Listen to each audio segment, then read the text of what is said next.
Hey there, welcome back to the channel. I'm glad you're here. Today we're going to explore the word Coraline movie in depth. First, the definition. Coraline movie means a 2009 stop-motion animated dark fantasy film directed by Henry Selick. Think of it simply as a spooky, magical film about a girl's otherworldly adventure. Now let's talk about where this word comes from. Origin stories can be fascinating. Coraline movie traces back to Coraline being based on Neil Gaiman's 2002 novella and was one of the first features shot entirely in digital 3D. Over time, it's been used by fans and critics to describe this unique animation style. The word has carried through history and still shows up today in surprising ways.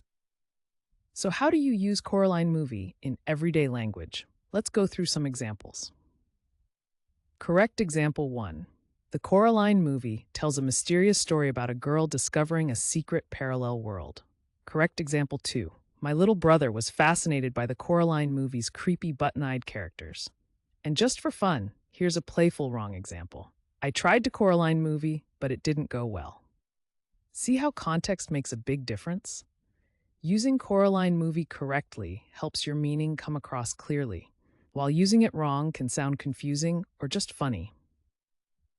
Quick recap. Coraline movie means a 2009 stop-motion animated dark fantasy film directed by Henry Selick. It comes from Coraline being based on Neil Gaiman's novella, and you can use it in sentences like the ones we shared. Now I'd love to hear from you. Try writing your own sentence with Coraline movie down in the comments. Get creative. And if you found this helpful, make sure to hit that subscribe button and join us for more word deep dives every day.